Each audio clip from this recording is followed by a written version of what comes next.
Shalom Bapak Ibu Jemaat dikasih Tuhan, mari kita akan renungkan firman Tuhan, kita berdoa. Terima kasih Bapa di sorga atas kesempatan kehidupan yang masih Tuhan anugerahkan. Kami bersyukur kami boleh melewati malam yang panjang dan kami boleh ada lagi di hari ini. Kami mau merenungkan firman-Mu. Mohon pengertian dan hikmat dari Roh Kudus. Di dalam nama Tuhan Yesus kami berdoa. Amin.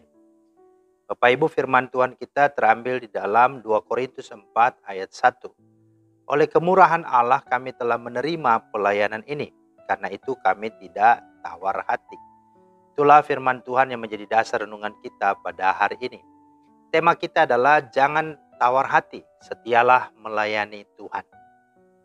Nah, saudara, jika diurut dan disusun, maka daftar penyebab seseorang menjadi tawar hati dalam melayani tentu akan ada banyak sekali.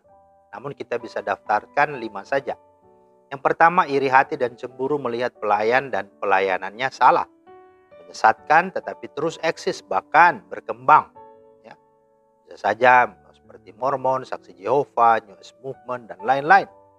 Namun ada juga yang sekalipun bukan gereja sesat tetapi kehidupan pelayan dan pelayanannya sungguh bernuansa politis dan apokrit dan manipulatif. Itu. Yang kedua, merasa hidupnya dan pelayanan tidak dihargai, didukung, dan dipandang. Para pelayan dituntut perfect, sementara jemaat tidak ikut memikul beban pelayanan. Setiap kali melakukan kegiatan, dihambat atau dihalangi. Yang ketiga, melihat tidak ada satupun pelayanan yang kita lakukan menghasilkan buah pertobatan dan buah pelayanan. Banyak pelayan atau hamba Tuhan merasa gagal, kecewa, sampai-sampai tidak mau lagi melayani. Karena masalah ketiga ini. Mereka merasa bahwa mereka sudah tidak layak lagi melayani. Mereka malu dan menjadi rendah diri. Yang keempat adalah segala kebutuhan hidup dan kebutuhan pelayanan belum terpenuhi.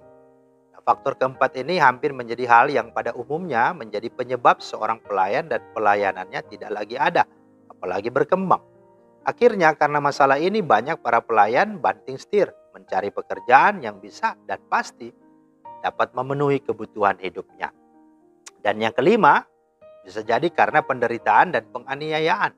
Faktor ini juga sangat mempengaruhi komitmen dan semangat pelayanan seseorang. Ketika bukan karena kesalahan dan kejahatannya, dia harus menderita, dia harus dipenjara, dianiaya, difitnah, dan lain sebagainya. Dasar dan alasan untuk tidak tawar hati melayani adalah yang pertama, sebab melayani Tuhan itu adalah sebuah kebanggaan, kehormatan, dan sebuah hak istimewa. Paulus berkata, oleh kemurahan Allah kami telah menerima pelayanan ini. Karena itu kami tidak tawar hati. Ayat 1. Mengapa? Karena bagi Paulus pelayanan itu adalah suatu status, predikat, dan identitas dari Allah yang sangat istimewa. Karena lahir dari kemurahan hati Allah. Artinya ketika Allah memberikan kepercayaan, kehormatan, dan keistimewaan dalam melayani Tuhan, maka itu sudah merupakan segala-galanya arti dan nilainya dari kehidupan ini. Dengan kata lain, sekalipun dunia ini besar dan indah, tidak akan dapat menebus dan membayar serta membeli status Paulus dan status kita sebagai pelayan atau hamba Tuhan. Yang adalah doulos, yang adalah diakonos, dan juga huperetes. Itu sebabnya ya, seorang bernama Pak Stephen Tong berkata bahwa seorang karena hanya iri hati, benci, kecewa, malu, kemudian mengundurkan diri dan meninggalkan pelayan, maka itu artinya ia telah meletakkan dan menempatkan harga dirinya lebih tinggi daripada pengorbanan Kristus. Nah, yang kedua, dasar alasan untuk tidak tawar hati melayani adalah sebab melayani Tuhan itu ada dalam otoritas dan kedaulatan Tuhan. Paulus berkata, jika Injil yang kami beritakan masih tertutup juga, maka ia tertutup untuk mereka yang akan binasa. Ayat 3 dan 4. Sebab bukan diri kami yang kami beritakan, tetapi Yesus Kristus sebagai Tuhan. Ayat 5. Mengapa? Karena bagi Paulus pertobatan dan iman seseorang itu ada pada kedaulatan Tuhan melalui Roh Kudus. Bagi Paulus bagian kita adalah dan hanyalah teruslah lakukan yang terbaik bagi Tuhan. Teruslah melayani dan teruslah beritakan Injil. Karena Roh Kuduslah yang memberikan pertumbuhan dan pertobatan. Ayat 3. Hal yang ketiga, sebab melayani Tuhan akan selalu disertai dan diberkati Tuhan. Itulah alasan dan dasar tidak tawar hati. Sebab melayani Tuhan itu akan selalu disertai dan diberkati Tuhan. Paulus berkata, tetapi harta ini kamu punyai dalam bejana tanah liat, supaya nyata bahwa kekuatan yang melimpah-limpah itu berasal dari Allah, bukan dari diri kami. Jadi itu jelas di ayat 6 dan 7. Jangan pernah takut dan khawatir, meskipun ada persoalan dan tantangan dalam pelayanan.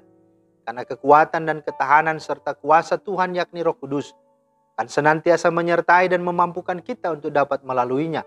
Tetap ada kemampuan dan jalan keluar dari Tuhan. Alkitab berkata, dalam segala hal kami ditindas namun tidak terjepit.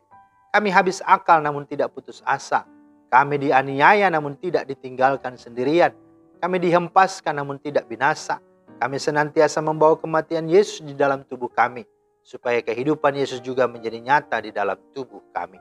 Ayat 9-14. Dan dasar atau alasan untuk tidak tawar hati melayani Tuhan adalah sebab melayani Tuhan tidak akan pernah percuma dan tidak akan pernah sia-sia.